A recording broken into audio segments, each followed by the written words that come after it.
সুপ্রভাত বন্ধুগণ, আজ 18 সেপ্টেম্বর 2025। চলুন চলে যাই চার্ট অ্যানালিসিসে। একটা সামগ্রিক দৃষ্টিভঙ্গি তৈরি করার জন্য মার্কেটের গতিবিধির উপরে। তো চলুন ইউএস ভিক্সকে থেকে ভিক্স নিচের দিকে আসছে, পয়েন্ট অফ কন্ট্রোল থেকে নিচে আসছে, অর্থাৎ মার্কেটের স্থিরতা আসছে। ইউএস মার্কেটে অন্যান্য মার্কেটকে প্রভাবিত করে, সুতরাং ইউএসের মার্কেটে প্রথম আমরা নজর রাখি।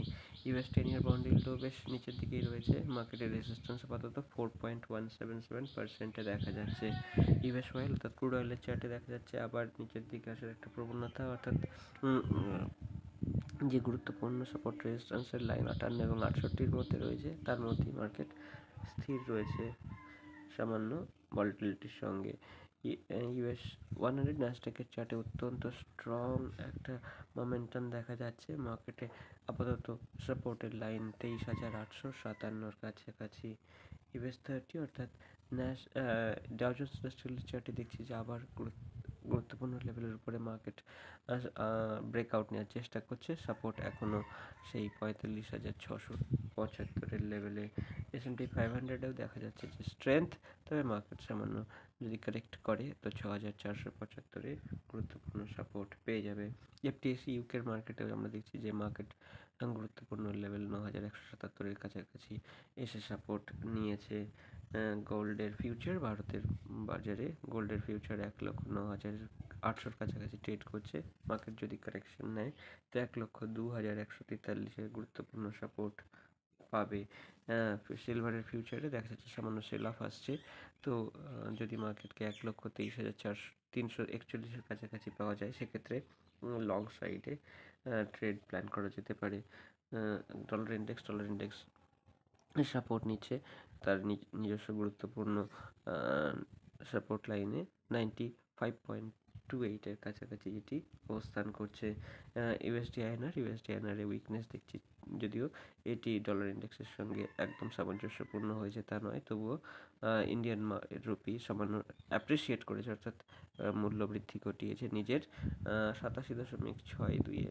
ইউএসডি আইএনআরের এগেনস্টে সাপোর্ট নিতে পারে। ইথেরিয়ামেও চার্টে দেখতে পাচ্ছি স্ট্রেংথ। মার্কেট 4,700-র উপরে ব্রেকআউট ঘটানোর চেষ্টা করবে, 4,700-র উপরে। এরপরে চলে যাব বিটকয়েনের চার্টে। বিটকয়েনে দেখছি যে মার্কেট গুরুত্বপূর্ণ একটি লেভেলে এসে পৌঁছেছে, যেখানে 1,16,000-17,000-এর কাছাকাছি। এর উপরে মার্কেট হয়তো ব্রেকআউট ঘটানোর চেষ্টা করবে। এরপরে চলে যাবো ইন্ডিয়া ভিক্সের চার্টে। ইন্ডিয়া ভিক্স নিচের লেভেলেই রয়েছে, সাপোর্ট এখনও 9.2725-এর কাছাকাছি, যেখানে মার্কেট সুস্থিরতাকে ইঙ্গিত করছে। ইন্ডিয়া 10-year বন্ডিলও নিচের দিকেই আছে। মার্কেটে তেমন কোনো হালচাল তৈরি হওয়ার কথা নয়। নিফটিতে আমরা দেখছি যে মার্কেট ব্রেকআউট ঘটিয়েছে 25,181-র উপরে, এবং মার্কেট যথেষ্ট স্ট্রং। এর পরবর্তীকালে রেজিস্ট্যান্স হিসাবে যে লাইনটির কাজ করবে সেটি হলো 25,650-এর কাছাকাছির একটি লাইন। গিফট নিফটি 25,500-র কাছাকাছি ওপেনিং দেখাচ্ছে। আপাতত রেজিস্ট্যান্স 25,800-তেই দেখা যাচ্ছে। ব্যাংক নিফটির কথা যদি বলেন তো ব্যাংক নিফটি সামনে রেজিস্ট্যান্স ফেস করতে পারে 55,726-এর কাছাকাছি।